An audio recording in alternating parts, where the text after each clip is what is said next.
Subscribe करें और bell दबाएं ताकि कोई खबर रह न जाए।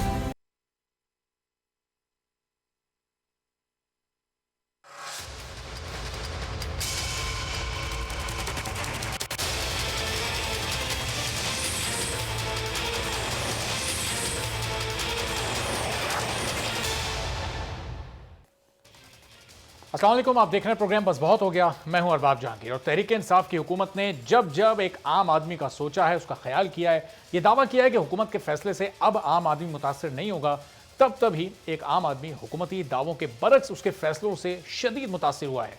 उसकी मईशत में गिरावट आई है, घर का बजट मैनेज करना कंट्रोल से बाहर हो गया है, गरीब मजीद गरीब हो गया है। महंगा पेट्रोल, महंगी बिजली, महंगी गैस से मौजूदा हालात में एक आम आदमी का गुजारा इंतहाई मुश्किल से हो पा रहा है। और अब हुकूमत IMF से $1 अरब से जायद की किस्त लेने के लिए एक मिनी बजट ला रही है, नए टैक्स लगाने की तैयारी कर रही है, पेट्रोलियम लेवी बढ़ाने की प्लानिंग भी हो रही है। और इसके साथ साथ जिसका ज़ाहिर सीधा सा मतलब ये है कि मिनी बजट अगर पास हो जाता है तो फिर मुल्क में मजीद महंगाई बढ़ने का इम्कान है, क्योंकि पेट्रोलियम लेवी बढ़ने से पेट्रोल मजीद महंगा होगा और पेट्रोल महंगा होगा तो हर चीज़ की कीमतें ऑटोमेटिकली ऊपर जाएंगी और फिर महंगाई का एक नया तूफान आ जाएगा। और अपोजिशन जमातें पहले दिन से फाइनेंस तरमीमी बिल यानी मिनी बजट को पाकिस्तान अवाम और मईशत के लिए कातिल करार दे रही हैं। मिनी बजट के खिलाफ शदीद एहतजाज का ऐलान कर रही हैं, लेकिन हुकूमत और उसके वुज़रा अभी भी यह बात मानने को तैयार नहीं है कि मिनी बजट आने से एक आम आदमी शदीद मुतासिर होगा, शानी में कोई इजाफा होगा। वफाकी वज़ीर इत्तलात फवाद चौधरी ने भी आज इस बारे में गुफ्तगू की और उन्होंने कहा कि ये कोई मिनी बजट नहीं है, इससे एक आम आदमी की ज़िंदगी पर कोई फ़र्क नहीं पड़ेगा। और अगर अपोजिशन को इस पर एतराज़ है तो फिर अपोजिशन के पास इसका क्या ऑल्टरनेट है वो लेकर आए। क्या उन्होंने कहा, ज़रा ये सुनिए। मिनी बजट शजट नहीं है, हमारी एडजस्टमेंट्स हैं जो पिछला बिल है उसमें, और उसके ज़ाहिर है IMF जो नवाज यहाँ पे ये जो नवाज शरीफ और जरदारी पाकिस्तान के साथ कर गए हैं, देखिए ना हमारे पास ऑप्शंस हैं, या तो आप कहते हैं IMF नहीं लेते तो फिर उसके अपने कॉन्सिक्वेंसेज हैं। अब जब आपने IMF में जाना है, उसमें ये जो मैं देखता हूँ ये शहबाज शरीफ और ये सारे बातें कर रहे हैं, अपोजिशन से पूछे ना, अल्टरनेटिव दे दें हमें, कहें IMF के पास नहीं जाएं और आप लोग ये कर लें, वो कंसिडर कर लेते हैं। इनको पता ही कोई नहीं है, हमें बातें कर रहे हैं।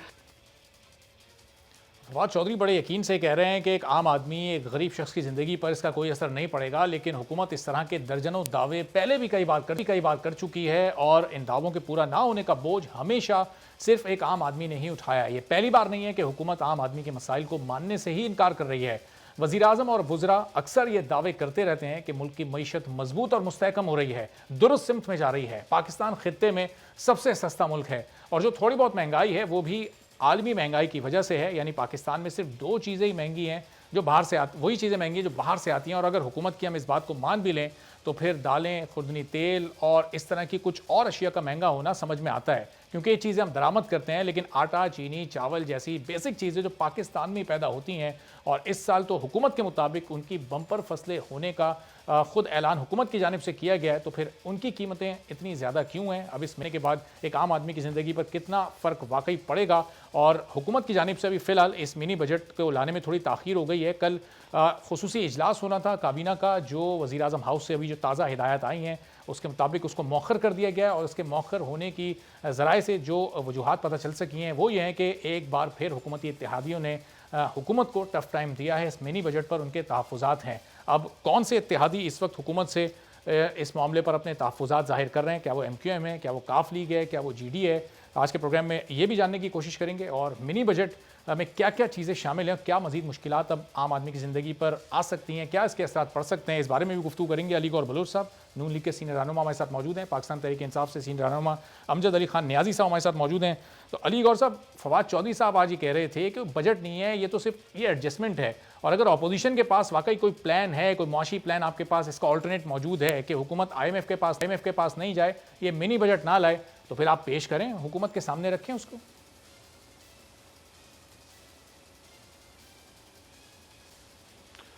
बिस्मिल्लाहिर्रहमानिर्रहीम। देखिए अरबाब साहब, बड़ी मज़ाक़ा ख़ेज़ बातें की जाती हैं इनके वुज़रा की तरफ से, और मैं तो ये समझता हूँ कि ये एक पाकिस्तान की आवाम के साथ मतलब है कि वो मजाक उड़ाया जाता है, चूँकि डे वन से असल अलमिया ये है कि ये एक गैर नुमाइंदा हुकूमत है। ये आवाम के वोट के ज़रिए अगर आए होते तो इनको एहसास होता कि आवाम किस तकलीफ़ से दो चार है, आवाम के ऊपर कौन सी क़यामत सुगरा गुजर चुकी है पिछले 3 साल में। ठीक है, अली गौर साहब आपको दोबारा कनेक्ट करते हैं, इंटरनेट कनेक्शन की वजह से आपसे रब्ता मुनक़ता हुआ है। अमजद अली खान न्याजी साहब की तरफ ज़रा चलते हैं। अमजद अली साहब, ये अगर मिनी बजट नहीं है तो फिर एक वज़ीर, जो आपके वज़ीर ख़जाना शौकत तरीन साहब, ये कहते हैं मिनी बजट है। वज़ीर इत्तलात फवाद चौधरी साहब जब काबीना इजलास के बाद गुफ्तगू करते हैं मीडिया से, वो कहते हैं मिनी बजट नहीं है। ये क्या हुकूमत खुद कन्फ्यूज़ है इसमें, ये मिनी बजट है नहीं है, ये एडजस्टमेंट्स हैं, आम आदमी की ज़िंदगी पर कोई असर नहीं पड़ने वाला, हकीकत क्या है?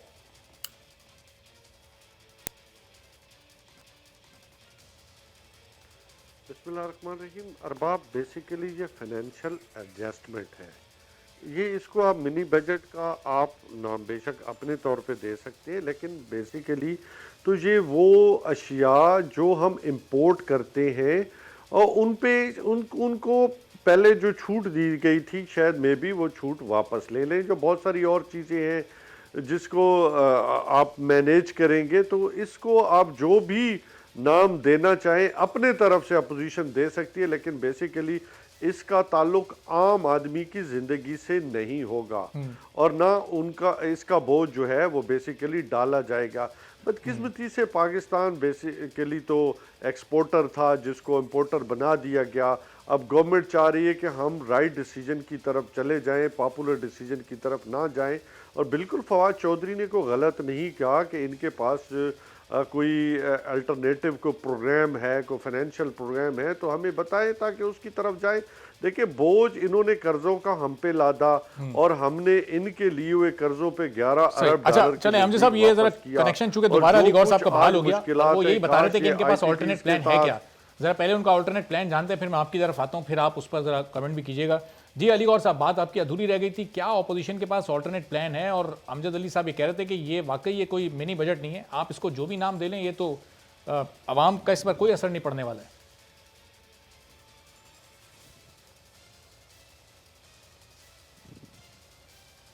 देखिए अरबाब साहब, मैं ये गुजारिश कर रहा था कि इस वक्त पाकिस्तान में यूरिया खाद जो है वो दस्तयाब नहीं है। अगर है भी तो वो मतलब है कि अपनी असल कीमत से ऑलमोस्ट 40 से 30% महंगी और ब्लैक में मिल रही है और लोग बेचारे दर बदर और धक्के खा रहे हैं।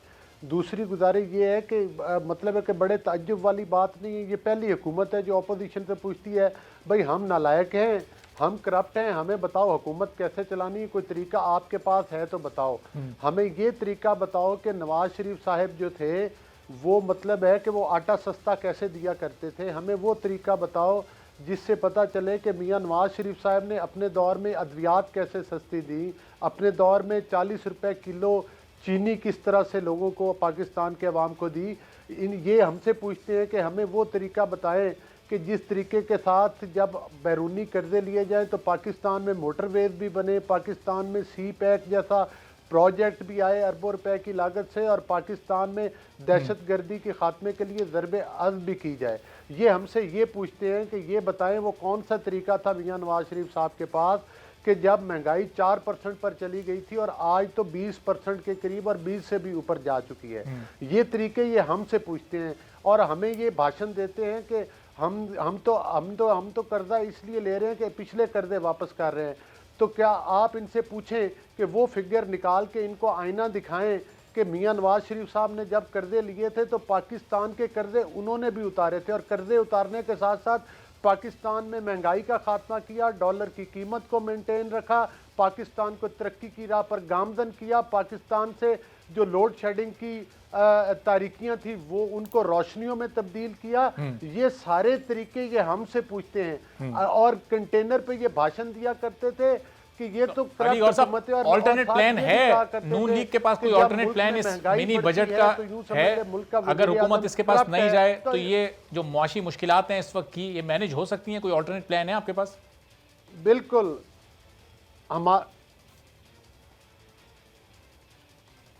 बिल्कुल इसका एक ही ऑल्टरनेट प्लान है कि ये जो गैर नुमाइंदा और आरटीएस सिस्टम की पैदावार हुकूमत है, ये इस्तीफ़ा दे के घर जाए और पाकिस्तान में फ्री और लेवल प्लेइंग फील्ड मिले तमाम पॉलिटिकल पार्टीज को, दोबारा इलेक्शन हो, जो भी हुकूमत बनेगी और वो इंशाअल्लाह ताला मियाँ नवाज शरीफ साहब के ज़ेरे क़यादत ही हुकूमत बनेगी, वही हुकूमत पाकिस्तान को इन परेशानियों से निकाल सकती है।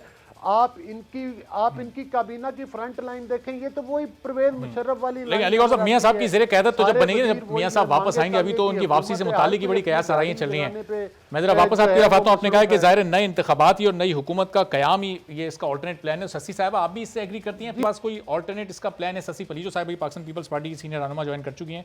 शशि साहबा, फवाद चौधरी साहब ने कहा अपोजिशन के पास कोई ऑल्टरनेट प्लान है तो लेकर आएँ, हम मिनी बजट नहीं लाएंगे, फिर क्या तजावीज़ हैं आपके पास? देखिए अरबाब साहब, ये जब बजट भी आया था तो चूंकि चुनाव करके सारे महंगाई के बम उन्होंने गिरा दिए। हमारी तगड़ी रिकमेंडेशंस थी, हमारे कट मोशंस थे, हमारे एक बहुत मेहनत की थी अपोजिशन ने, खासकर पाकिस्तान पीपल्स पार्टी ने। तो ये अब पार्लियामेंट में होते हैं तो यही तो चीजें पार्लियामेंट्री इंस्ट्रूमेंट्स होते हैं जो आप करते हैं। मिनी बजट में देखे अब चौधरी सरवर खुद जो है बरतानिया की सरजमीन पे खड़े होकर ये कह चुके हैं कि ये सब कुछ गिरवी रख दिया है इन्होंने। सही। इसमें कोई शक नहीं है कि अनफॉर्चुनेटली हमारा प्यारा पाकिस्तान इस वक्त बहुत ही हवालों से, खास करके माशी हवालों से एक चैलेंजिंग फेज से गुजर रहा है। और फिर दूसरे खारजी मामला भी हैं। उसमें तो होना यही चाहिए था कि अगर कहीं उनको जाना भी चाहिए, हर चीज जो इमदाद से कर्ज से नहीं होती। अभी भी इस वक्त डॉलर का ही आप रेट देख लें, ओपन मार्केट में 182 रुपए को छू रहा है। यानी 3 सालों में उन्होंने 30.5 रुपए 30% जो है बढ़ा दिए। कभी इस तरह नहीं हुआ है। वक्त आपके रुपए की इस तरह हो गई। अब ये है कि ये वैसे ही IMF का बजट था, आपके इनडायरेक्ट डायरेक्ट टैक्सेस जो है वो पहले से ही कितने होते हैं और उसमें ये एक महीने में फी यूनिट कितना बढ़ाया उन्होंने, पेट्रोलियम कितना बढ़ाया उन्होंने। हम तो पहले चीज कहे थे कि मिनी बजट तो क्या, मिनी बजट आएंगे, लेकिन वो पेट्रोलियम की जो हर महीने में 4 दफा किस्तें आ रही थी ना, सही। तो लेकिन वो तो वैसे शशि साहब, इससे पहले अमजद साहब के पास जाऊं, ये कोई पहली हुकूमत तो नहीं है जो मिनी बजट लेकर आ रही है? इससे पहले जो माजी की हुकूमतें थी वो भी अपना बजट पेश किया करती थी। अरबाब साहब मुख्तसर में यही कहूंगी, देखिए ये पीपल्स पार्टी या नून लीग की अपोजिशन नहीं कह रही, आम लोगों से, क्योंकि ये जो असर पड़ता है ना आम लोगों को पड़ता है।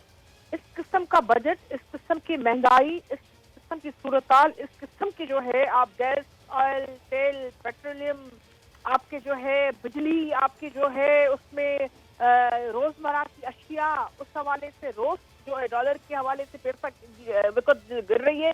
इस किस्म की लीथल कॉम्बिनेशन वाली फिजा जो है कभी भी नहीं आए। पार्लियामेंट का बेड़ा गर्क के कर दिया है उन्होंने। पार्लियामेंट की जो तौकीर है होनी चाहिए, जो वो भी अपोजिशन की वजह से कुछ ना कुछ है। कोरम भी ये तो पूरा नहीं कर सकते। अमजद साहब तो बहरहाल वो जब मैं देखती हूँ कस्टोडियन होते हैं तो कुछ ना कुछ न्यूट्रल रहने की कोशिश करते हैं, लेकिन जो उनके स्पीकर साहब ही is not neutral at all. Qasim Suri साहब जो है अब एतमाद की तहरीक भी मैं तो कह रही हूँ आ जानी चाहिए थी। The way they been treating opposition. चलिए, पार्लियामेंट में तो न्यूट्रल लेने की कोशिश करते हैं, लेकिन शशि साहब यहाँ ये टॉक शो में न्यूट्रल रहेंगे या नहीं, जरा चलते हैं इनकी तरफ। अमजद साहब, ये वो तो वो डिफेंस जरूर उनको पार्टी को करना चाहिए, वो करेंगे नेचुरली। तो अमजद साहब, जब फवाद चौधरी साहब अपोजिशन से तजावीज और बहरान का हल मांगते हैं तो इसका मतलब कि हुकूमत की मौशी टीम क्या मुकम्मल नाकाम हो गई? जो आप अपोजिशन से कह रहे हैं कि आपके पास कोई मुतबादिल प्लान है, कोई तजावीज़ हैं तो आप लेकर आएँ, हुकूमत की मौशी टीम फिर क्या कर रही है?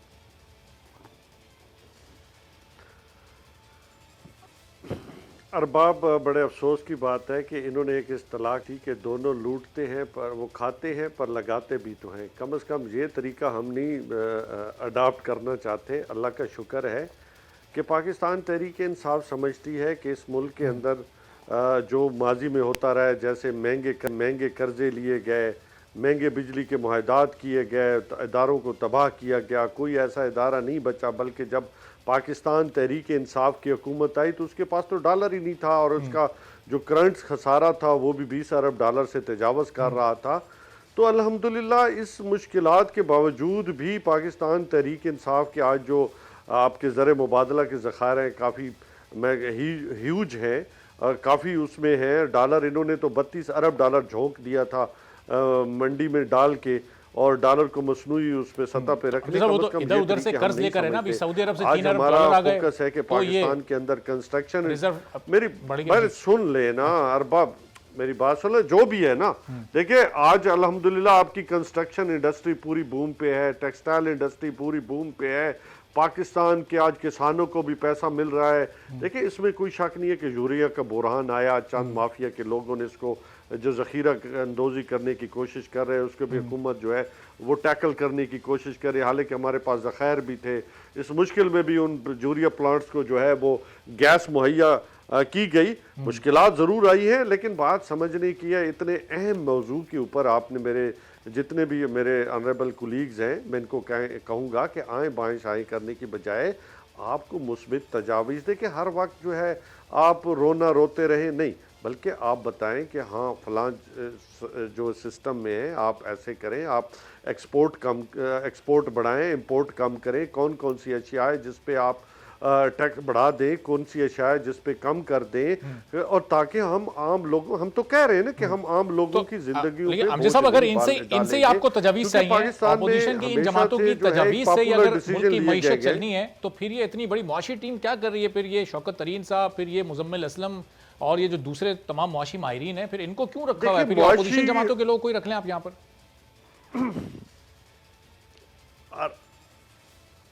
देखिए मुआशी टीम तो अपना काम कर रही है, मुआशी टीम जो है अपना प्रोग्राम लेके आ रही है, लेकिन इन्होंने एक अजीब सा शोर मचा था कि हर बात पे इनकी सियासत करना इनका जो है वो वतीरा बन चुका है। हम तो कहते हैं कि चलो छोड़े सियासत को एक तरफ रखते हुए आप बताएं ना, ये खुद जब पार्लियामेंट में ये कुछ कहते हैं, बाहर कुछ कहते हैं, वो कहते हैं ना हाथी के दांत खाने के और दिखाने के, और मकसद अगर ये कौम का दर्द रखते हैं नहीं, लेकिन अगर रखते हैं, काश इनके में ये समझ आ जाए कि हमने कौम के बारे में सोचना है, तो कम से कम यार को मुस्बित तजावीज़ ही दे दें और कुछ ना दें। अगर आपने जो पाकिस्तान का लूटा हुआ पैसा है ना, कम से कम वो वापस नहीं लाते ना, मियाँ साहब पता नहीं किस मैकेनिक के पास गए या नहीं गए, कम से कम वो भी आप वापस आते हुए अपने साथ जो कौम का पैसा भी वापस लाएं, ताकि इसके मुश्किल में अपने भाइयों के साथ, पाकिस्तानियों के साथ खड़े तो हो सकते हैं।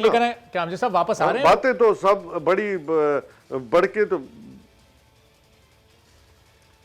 ये कभी कहते आ रहे हैं, कभी कहते नहीं आ रहे, लेकिन मुझे उम्मीद है कि गवर्नमेंट जरूर लेके आएगी इनको। अच्छा, तो अब अली गौर साहब ये गवर्नमेंट लेकर आएगी मियां साहब को, या आप लोग खुद लाएंगे, या वो आ रहे हैं, कोई डील हो रही है, या वहां से उनके वीजा और पासपोर्ट का इशू है? ये असल मामला है कि आपके पास कोई इसमें कोई ऑथेंटिक खबर है?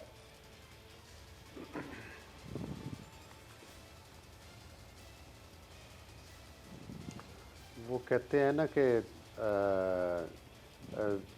सवाल चना और सवाल गंदम जवाब चना, वो जवाब चना। तो ये मेरे भाई साहब के पास कोई मेरे लिए इंतहाई काबिल एहतराम है। हाँ, सवाल गंदम जवाब चना, ये अमजद भाई है मेरा, बड़ा अच्छा दोस्त है, लेकिन बात ये है कि इस बेचारे के पास भी कुछ हुकूमत की कारकर्दगी हो तो बताए। ये तो फिर सिर्फ हमें ही कहता रहेगा आए बाएँ शाएँ तो आप कर रहे हैं। मैं तो आपको कह रहा हूँ कि आप वो तरीका लाएं ना, जब महंगाई 4% पर आ जाए और जो 20% पर आपने बढ़ाई हुई है, जो हर चीज़ की कीमतें जो हैं वो पाकिस्तान की आवाम के मुंह से आप तजावीज़ देना मेरे भाई, नवाला छीन लिया आपने, उनसे बिजली और गैस छीन लिया है, आप उनमें पेट्रोल डलवाने की, कोई बंदा मोटरसाइकिल में भी तेल डलवाने की पाकिस्तान की आवाम के पास तो शिक्कत नहीं रही। गुजारिश ये है कि अगर हमने तजावीज़ देनी है तो फिर आप इधर बैठकर क्या कर रहे हैं? गुजारिश करने का मकसद ये है, असल इशू ये है कि ये एक नालायक और करप्ट हुकूमत है। इनके करप्शन सिर्फ ये है। अली गौर साहब, आपको भी याद होगा जब ये हुकूमत आई थी, नई बनी थी, शहबाज शरीफ साहब इस हुकूमत के साथ मिसाक मईशत करना चाहते थे, यानी मुआशी मैदान में आप यानी नून लीग, शहबाज शरीफ साहब इनको तजावीज़ देना चाहते थे, उस वक्त देना चाहते थे, आज क्यों नहीं देना चाहते? बिल्कुल,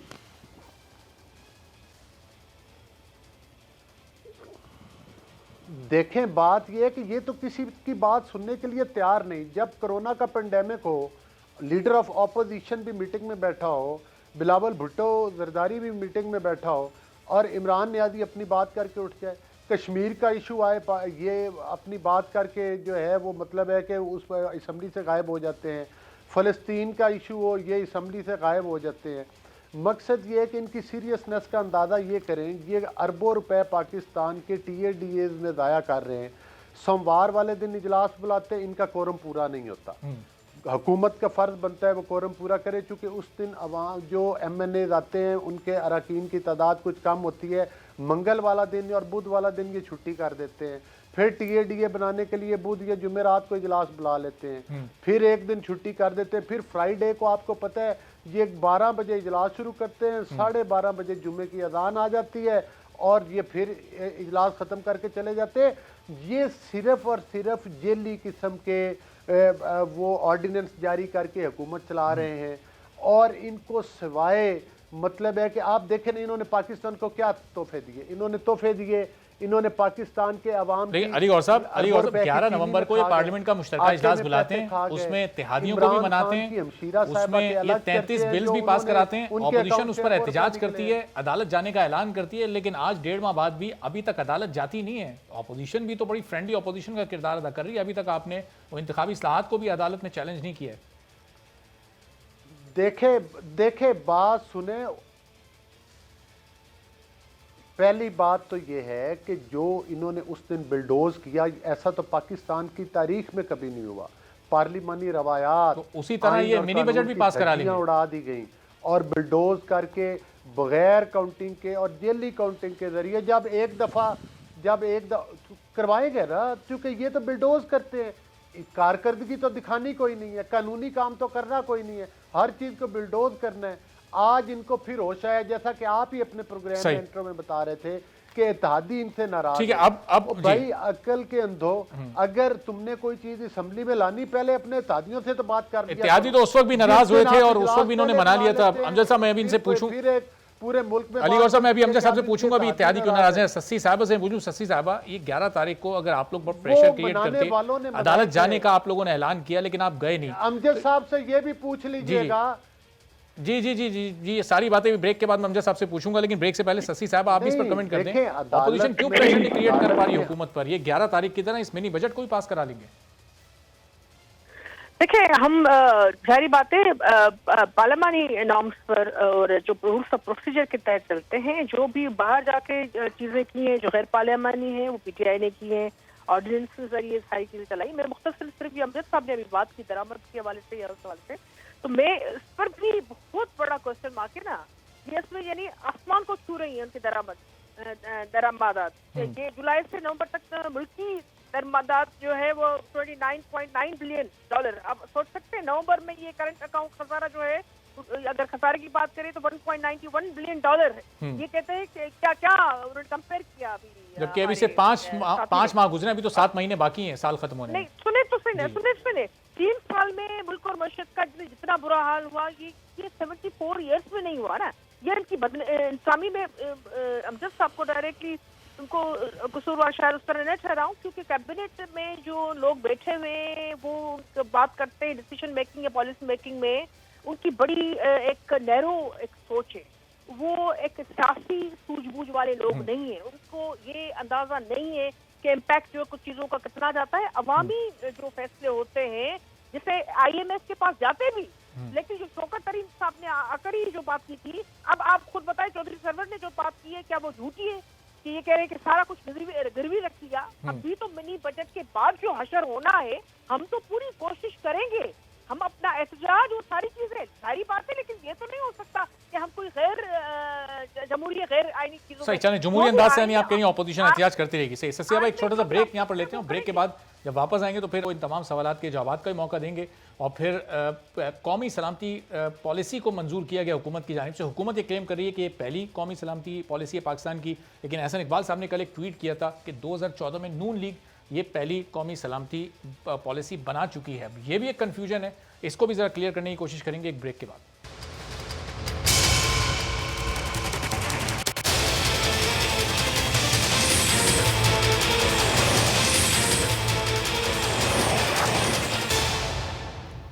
प्रोग्राम में एक बार फिर आपको खुशामदीद कहते हैं और वज़ीर-ए-आज़म इमरान खान की ज़ेर सदारत आज कौमी सलामती कमेटी का बड़ा ही अहम इजलास हुआ, जिसमें नई कौमी सलामती पॉलिसी को मंजूर कर लिया गया और उसे एक हफ्ते में पब्लिक भी कर दिया जाएगा। हुकूमत ये दावा कर रही है कि ये पाकिस्तान की पहली कौमी सलामती पॉलिसी है जिसे मंजूर किया गया है। वज़ीर-ए-आज़म हाउस से एलामिया भी जारी किया गया जिसके मुताबिक नई कौमी सलामती पॉलिसी की बुनियाद सलामती से जुड़े दाखिली और खारजी दोनों अवामिल ही बनाए गए हैं और नई नेशनल सिक्योरिटी पॉलिसी का महवर मईशत की बेहतरी होगा, क्योंकि मुआशी तहफ़्फ़ुज़ ही शहरियों के तहफ़्फ़ुज़ का ज़ामिन बनेगा।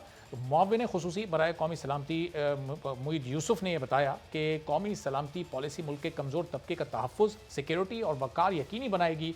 और अब यहाँ पर यह सवाल पैदा होता है कि एक तरफ हुकूमत मईशत के हवाले से बड़े बड़े दावे करती है कि वो बेहतरी की जानिब जा रही है, तो दूसरी तरफ कौमी सलामती पॉलिसी की बुनियाद ही मुआशी सिक्योरिटी को बता रही है, जिसका सीधा सा मतलब यह है कि वज़ीर-ए-आज़म इमरान खान अब तक मुल्क को मुआशी मुश्किलात से नहीं निकाल पाए और बहुत बड़े पैमाने पर जो इकनॉमिक रिफॉर्म्स लाने थे वो नहीं लाए। यहाँ पर एक कन्फ्यूजन ये भी है कि एहसन इकबाल साहब ने, जो नून लीग के सेक्रेटरी जनरल हैं, साबिक वज़ीर दाखिला हैं, उनकी जानिब से कल एक ट्वीट किया गया। उन्होंने कहा कि 2014 में नून लीग ये नेशनल सिक्योरिटी पॉलिसी बना चुकी है और इस हुकूमत ने गुज़िश्ता 3 सालों में उस पर रत्ती बराबर भी अमल नहीं किया है। अब ये कन्फ्यूजन ज़रा दूर करते हैं। ब्रिगेडियर रिटायर्ड हारिस नवाज़ साहब भी हमारे साथ मौजूद हैं और बाकी तमाम मेहमान भी हमारे साथ ही मौजूद हैं। हारिस नवाज़ साहब, बहुत शुक्रिया प्रोग्राम के लिए, आपने वक्त निकाला। ये एहसन इकबाल साहब जिस पॉलिसी का जिक्र अपने ट्वीट में कर रहे हैं कि 2014 में बनाई गई थी, वो नेशनल सिक्योरिटी पॉलिसी थी या वो नेशनल एक्शन प्लान था, और ये पॉलिसी आज बनी है? ज़रा इस कन्फ्यूजन को एहसन साहब, हारिस नवाज़ साहब थोड़ा क्लियर कर दीजिएगा आप काइंडली।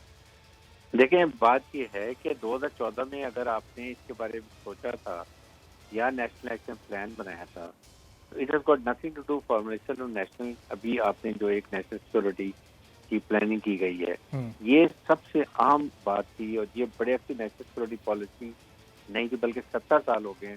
हमने भी नेशनल डिफेंस यूनिवर्सिटी में कोर्स किया, तो सब यही बात होती थी, नेशनल डिफेंस पॉलिसी बनी हुई थी लेकिन नेशनल सिक्योरिटी पॉलिसी नहीं थी। ये एक अहम संग मील है। आई थिंक इसके लिए मैं नेशनल सिक्योरिटी एडवाइजर को अपने पाकिस्तान को मुबारकबाद देता हूँ कि ये बहुत इम्पोर्टेंट है, क्योंकि इसमें तमाम एलिमेंट्स ऑफ नेशनल पावर जो होते हैं वो इंक्लूडेड है। नेशनल सिक्योरिटी पॉलिसी में वी इंक्लूड एवरीथिंग, मीन इसमें डिफेंस पॉलिसी भी है, इसमें आपकी इकोनॉमिक पॉलिसी भी है, इसमें आपकी फॉरेन पॉलिसी भी होती है, इसमें आपकी हेल्थ पॉलिसी जो आम होती है, एजुकेशन पॉलिसी, फिर इंटीरियर पॉलिसी, तो आम लोगों के राइट और डिग्निटी जो है वो इसमें इंक्लूड होती है।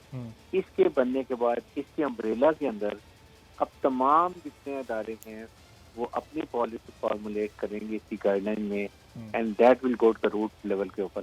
तो आई थिंक ये एक मुल्क के लिए सबसे आम है। अच्छा। जो होना चाहिए था, जो मोसिद और बी हैप्पी कि अभी आपने एक इसकी पॉलिसी बना ली। और हारिस नवाज़, फिर इसकी कंटिन्यूटी और इसकी कामयाबी कितनी ज़रूरी होगी इसकी कामयाबी के लिए, और ये पॉलिसी कामयाब होती है तो ये क्या क्या तब्दीलियाँ पाकिस्तान और ख़ित्ते में ला सकती है? फिर देखें, ये अगर ये कामयाब होती है जिस तरीके से अभी इसकी बात की गई है, 7 से 10 दिन में, क्योंकि ये क्लासिफाइड डॉक्यूमेंट होता है, लेकिन उसमें पब्लिक लेवल पे जो चीज़ें मालूम होनी चाहिए वो 7-4 दिन में डिस्क्लोज की जाएगी।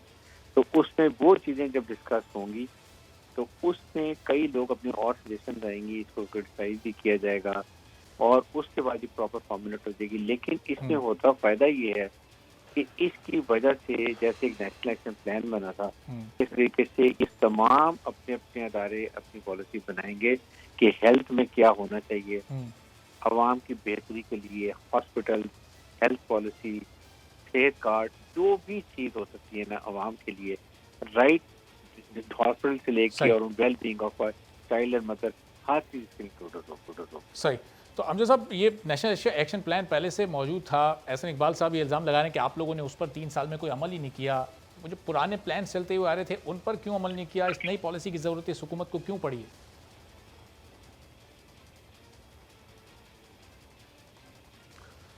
अरबाब, उस नेशनल एक्शन प्लान और इसमें जो है वो बहुत सारा फ़र्क है। ये मुकम्मल तरीन वो दहशत गर्दी के ख़िलाफ़ एक पूरा नैरेटिव था और बहुत सारे इदारों ने काम करना, जिसके ऊपर आपके डिफेंस के इदारे और बहुत सारे और इदारों ने काम भी किया। ये जो है ये इससे थोड़ा सा मुख्तलिफ नोयत की जो है नेशनल सिक्योरिटी पॉलिसी बनाई गई है। ये हर सेक्टर, यानी कि आपकी मईशत को भी शामिल किया गया है, आपकी नज़रियाती हदूद का भी तयन किया गया है, आपके जो नॉन काइनेटिक एलिमेंट्स हैं उनके बारे में भी सोचा गया है, और काइनेटिक तो ऑलरेडी उनके ख़िलाफ़ जो है वो एक्शन चल रहा है। तो बहुत सारे अवामिल हैं जिसके बारे में चीदा जो नुकात हैं उसके बारे में एडवाइज़र टू प्राइम मिनिस्टर ने वजाहत की है, जिसके आइंदा आने वाले दिनों में आहिस्ता आहिस्ता जो इदारों के ज़रिए इसको जो है मज़ीद जो है आपके सामने रखा जाएगा, ताकि और फिर हम चाहते हैं कि पूरी कौम इसमें इन्वॉल्व हो, तमाम इदारे इसके अंदर जो है वो अपना पूरी तरह पार्टिसिपेशन करें, ताकि ये जो प्लान है पाकिस्तान की सॉवरेंटी का जो है वो जामिन बन सके, क्योंकि पाकिस्तान के वजूद के साथ हम सब का वजूद है। और मैं समझता हूँ इस पे किसी को भी सियासत करनी की ज़रूरत नहीं और न करनी चाहिए, बल्कि अगर इस जैसी मैं समझता हसास नौइयत के मामलात के ऊपर भी अगर अपोजिशन सियासत करना चाहती है तो बड़े अफसोस की बात है। सही जी। अली गौर साहब, क्या वाकई अपोजिशन ऐसे हसास मौजू पर भी, मुल्क की सलामती के मामले पर भी करना चाहती है सियासत, या फिर वेलकम करेंगे हुकूमत के इस कदम को कि आज इस पॉलिसी को मंजूर किया गया है और तमाम स्टेक होल्डर्स को ऑन बोर्ड लिया हुकूमत ने?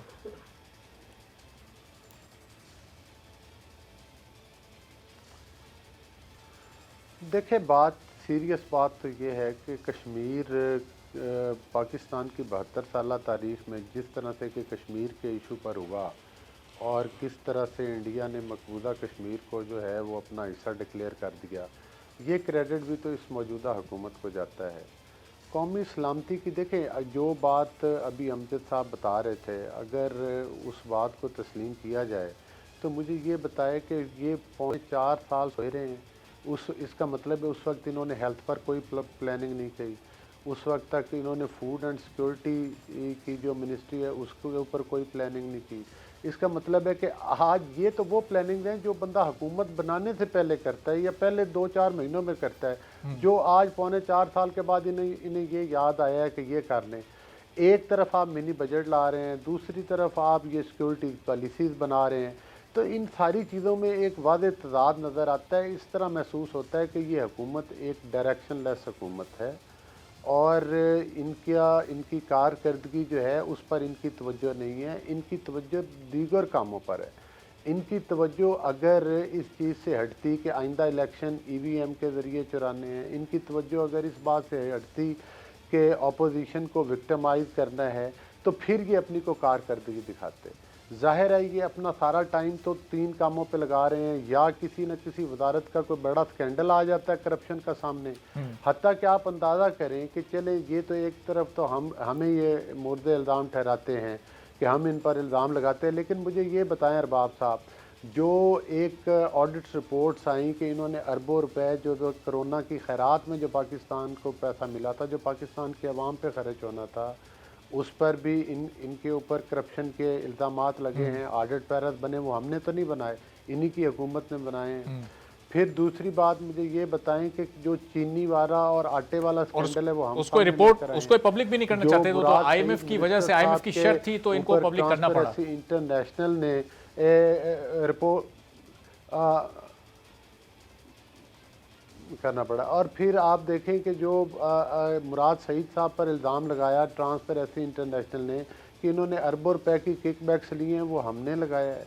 BRT पेशावर पर भी ये एहतसाब नहीं होने देते और ये उसके कभी स्टे ऑर्डर के पीछे छुप जाते हैं, कभी कोई लॉजिक देते हैं।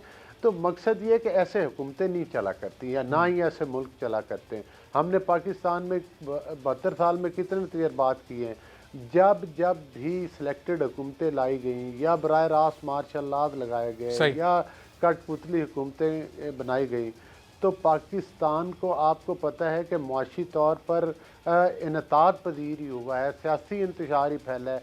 अगर हम चलें अब देखने हैं कि ये इस मुआशी मसाइल का इनके पास हल क्या है। मिनी बजट आने के बाद सूरत-ए-हाल बेहतर होगी या नहीं? अली गौर साहब, पॉइंट आपका आगे जरा सस्सी साहिबा से भी मैं पूछूंगा कि सस्सी साहिबा, अली गौर साहब एतराज़ उठा रहे हैं कि 4.25 साल ये हुकूमत सोई रही, चले 4.25 साल बाद ही इन्होंने ये पॉलिसी कौमी सलामती की मंजूर की तो सही। अब इनके इस कदम पर पीपल्स पार्टी इनको इस कदम की तारीफ करेगी, या आप लोग को इस पर नून लीग की तरह एतराज़ है कि ये बहुत देर से हुआ, ताख़ीर से हुआ, इनकी तवज्जो इस तरफ पहले नहीं थी, पहले होनी चाहिए थी?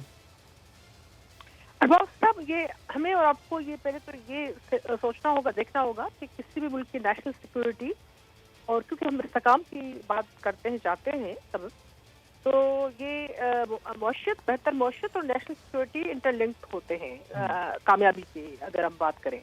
देखिए, जो पार्लियामेंट के अंदर जो भी बैठे हैं वो आईनी फ्रेमवर्क को मानते हुए उसके अंदर हैं, अपोजिशन हो या गवर्नमेंट हो, वो उन सब के लिए पहले पाकिस्तान है उनके मैनिफेस्टो में। तो जाहिर बात है वो जो भी नेशनल सिक्योरिटी जो रियासती इदारों या पार्लियामेंट से बहस के बाद आती है, या नेशनल सिक्योरिटी के भले इंटरम एडमिनिस्ट्रेशन में हमें जो बताया जाता है या हमारी उसमें इनपुट होती है, जैसे अभी अफगानिस्तान के हवाले से सबसे पहले डिमांड ही चेयरमैन बिलावल भुट्टो जरदारी साहब ने की थी कि गंभीर मामला थे और एक इमरजेंसी वाली सूरत हाल है तो बुलाया जाए, और बुलाया गया और हम समझते हैं कि हमने भी अपना उसमें बात रखी और अच्छा एक वो लाहेमल था, उसको अप्रिशिएट किया। ये नहीं है कि हर चीज पर जो है तनकीद होती है। पाकिस्तान की हम तो तरक्की और इस्तेकाम की तो हम भी तो चाहते हैं ना, ये नहीं है, लेकिन बहुत सारे खारजी मामला जो हमारे अवाम, आपके लिए, हमारे लिए, पाकिस्तान के लिए जो है वो जरूरी है, अहम है। जैसे अभी रजा रबानी साहब ने परसों कहा, वो या तो हमें चीफ एग्जीक्यूटिव या खारजी वजीर जो है वजीर खारजा दूसरे मुबारक जाते हैं, वहाँ प्रेस कॉन्फ्रेंस करते हैं तो पता चलता है। आपकी पार्लियामेंट गली कूचो या गटर नालों के लिए नहीं है, वो लेजिस्लेशन के लिए और पैरामीटर्स उनको जोड़ने होते हैं, और उसके लिए एक अच्छी और दिल और जहन के साथ, कलेक्टिविज्म के साथ एक बहस के बाद निकली हुई एक पॉलिसी होती है। जब ये मुश्किल में आती है हुकूमत तो फिर भारती हमारी तरफ, फिर देखती कि हमारे कांधों पे रखते वो फिर अपने दोस्त, यानी इतने बड़े बड़े फैसले करते हुए अपोजिशन को ऑन बोर्ड नहीं लिया जाता। हाँ, उनको बताते हैं कि देखो पार्लियामेंट में ना ये थोड़ा सा मसला आ रहा है, हम क्या करें। जब उनको मुश्किल घूंट जो है, जो बिटर पे उनको कहानी होती है या दुनिया को दिखाने, पहले सऊदी का मामला है, दूसरा है, फिर वो पार्लियामेंट के पीछे खड़े हो जाते हैं। ऐसा नहीं होता, दाखिली हो खारजी हो, सबका असर पाकिस्तान के अवाम पर और हमारी दफा पर, हमारे लोगों पर पड़ता है। हम पाकिस्तान ठीक है, ससी आप पॉइंट आपका आगे जरा आखिर में हारिस नवाज साहब से मैं जानूं कि ये बड़ा वैलिड आपका ऑब्जेक्शन है, तो हारिस साहब ये वाकई आप भी इस चीज़ को महसूस करते हैं हुकूमत की हिकमत अमली में कि अपोजिशन को तो बिल्कुल ही ऑन बोर्ड नहीं लेते। अब देखें कल मिनी बजट था, उस पर अपने इत्तेहादियों को ऑन बोर्ड नहीं लिया, इससे पहले जब कानून साजी हुई थी उस पर इत्तेहादियों को ऑन बोर्ड नहीं लिया था, फिर एन मौके पर एतराज़ात, तहफ़्फ़ुज़ात और फिर अपोजिशन की जानिब से फिर मुखालफत सामने आती है। वाकई हुकूमत यहाँ लैग कर रही है, चाहे वो ये कौमी सलामती पॉलिसी का इशू हो। हारिस नवाज साहब देखें, एक बात बड़ी क्लियर है कि ये इनिशिएटिव गवर्नमेंट के पास होता है कि वो कितना नेशनल असम्बली को फाल करती है, और कोशिश यही होनी चाहिए कि नेशनल असम्बली में मुल्क के बेहतरी के तमाम फैसले जो वो वहाँ पर किए जाएं। ये आई थिंक इसमें थोड़ा सा हुकूमत की कमजोरी है कि हुकूमत ने इस पर ज़्यादा काम नहीं किया और अब उसको अपोजिशन भी एक्सप्लॉइट कर रही है। लेकिन इसके साथ साथ अभी देखें, नेशनल सिक्योरिटी की पार्लियामेंट्री कमेटी की मीटिंग थी, उसमें जब ये ब्रीफिंग नेशनल सिक्योरिटी एडवाइजर दे रहे थे तो उस वक्त बाइकआउट कर दिया गया। दैट वाज द टाइम कि वहाँ पर आप जाते, ये जो ब्रीफ कर रहे थे यही चीज़ें ब्रीफ करनी थी नेशनल सिक्योरिटी पॉलिसी के ऊपर, और फिर वहाँ आपकी इनपुट भी देते हैं। तो ऐसी जगह में बाइकआउट नहीं करना चाहिए। नेशनल इशू के ऊपर कोई भी बात हो, आपको जाना चाहिए, बैठना चाहिए, डेलिब्रेशन करनी चाहिए, डिस्कशन करना चाहिए, जिसकी वजह से ये प्रॉब्लम होती है। अब प्रॉब्लम ये है कि देखें, ये जो नेशनल सिक्योरिटी की पॉलिसी की मीटिंग थी, ये सब जगहों से इनपुट ली गई है, जिसमें मिलिट्री भी है, फॉरेन ऑफिस भी है, इंटीरियर भी है, हेल्थ, फिर सोन के एंड में यहाँ तक स्टैटिक इंस्टीट्यूशन की भी ली गई है।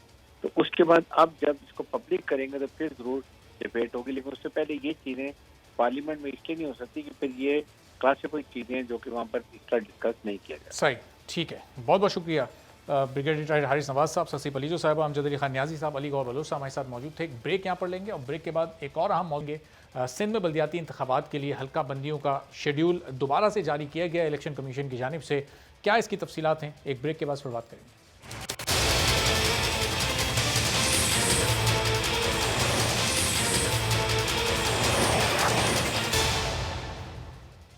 प्रोग्राम में एक बार फिर आपको खुशामदीद कहते हैं। इलेक्शन कमीशन ऑफ पाकिस्तान ने सिंध में बल्दियाती इंतखाबात के लिए हल्का बंदी शेड्यूल दोबारा जारी कर दिया है, और इस शेड्यूल के मुताबिक अब सिंध में हल्का बंदियों का अमल 31 दिसंबर से शुरू होगा, जो 24 मार्च 2022 को मुकम्मल होगा। अब नक्शों का हुसूल और इंतजामी तैयारियाँ 31 दिसंबर से 14 जनवरी तक मुकम्मल की जाएंगी, जबकि उसके बाद फिर 17 जनवरी से 15 फरवरी तक यूनियन काउंसिल्स और वार्ड्स की इब्तदाई फहरिस्तें तैयार होंगी। फिर हल्का बंदियों की इब्तदाई फहरिस्त 16 फरवरी को जारी की जाएगी, और बल्दियाती इंतखाबात के लिए इब्तदाई हल्का बंदियों पर 17 फरवरी से 4 मार्च तक एतराज़ात भी दायर किए जा सकेंगे। अब इलेक्शन कमीशन ऑफ पाकिस्तान ने पंजाब में भी बल्दियाती इंतखाबात की हल्का बंदियों का नोटिफिकेशन जारी कर दिया है, और नोटिफिकेशन के मुताबिक पंजाब में 22 मार्च 2022 तक हतमी हल्का बंदियों की फहरिस्त जारी कर दी जाएगी। तो अब तमाम काम अगर 24 मार्च 2022 तक मुकम्मल हो जाता है तो फिर सिंध में बलदियाती इलेक्शंस कब होंगे, ये जानेंगे कंवर दिलशाद साहब, साबिक सेक्रेटरी इलेक्शन कमीशन हमारे साथ मौजूद हैं। कंवर साहब, पहला सवाल मेरा आपसे यही है कि ये इलेक्शन कमीशन ने शेड्यूल तो दोबारा से जारी कर दिया, अब जो आखिरी तारीख है 24 मार्च 22 तक इस अमल को मुकम्मल करने की तारीख है, ये अपने मुकर्ररा मुद्दत में हो जाता है, तो फिर सिंध में बलदियाती इंतखाबात कब हो सकते हैं कंवर दिलशाद साहब?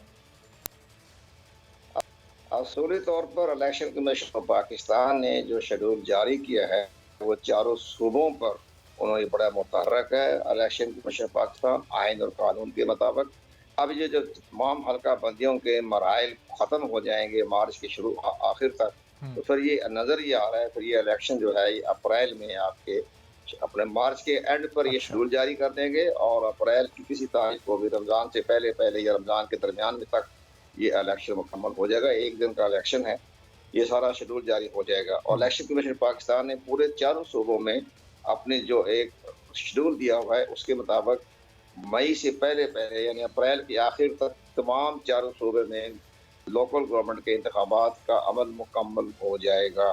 तो ये एक बहुत बड़ी एक अचीवमेंट होगी इलेक्शन पाकिस्तान की आइन और कानूनी फ़राइज़ पूरे करने के लिए।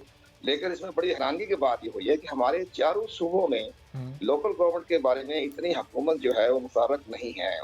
वो बाकायदा कोई ना कोई बहाने करना, कोई लैतो लाल करना, कभी कानून साजी का बहाना करना, कभी डिलिमिटेशन पर करानी होती है, कभी मर्दमशुमारी के साथ मुसली करना, ये इतने संजीदा नहीं है। ख़ास तौर पर सिंध गवर्नमेंट जो है हमें जो नज़र आ रहा है ये अपने लोकल गवर्नमेंट के इंतखाबात में संजीदा नहीं है। ये तो इलेक्शन कमीशन पाकिस्तान ने जब उनको सख्त हुक्म जारी किया और चीफ सेक्रेटरी सिंध को बुलाकर ये कहा कि अगर आपने ये शेड्यूल जारी करने में हमारे साथ तावन ना किया और तो फिर हम आप पर कंटेम्प्ट के तहत कार्रवाई कर देंगे, यानी कंटेम्प्ट को कोर्ट लगा देंगे, तब जाके ये आपकी लोकल गवर्नमेंट के सेक्रेटरी और चीफ सेक्रेटरी हैं ये उन्होंने इस रजामंदी का इज़हार किया। तो अब भी सूबाई हुकूमत अभी कभी मर्दमशुमारी के हवाले पे बात करती है।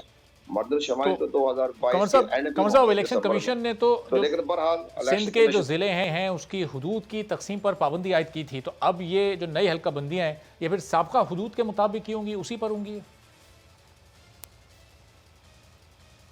नहीं, जो आप देखें एक कानून ये है कि जिस वक्त इलेक्शन कमीशन पाकिस्तान ने जब हल्का बंदियों का ऐलान कर दिया, जैसे आपने मैंने पढ़ लिया, अब कोई नई तहसीलें, कोई नई टाउन कमेटी, कोई नए जिले अब नहीं बन सकते।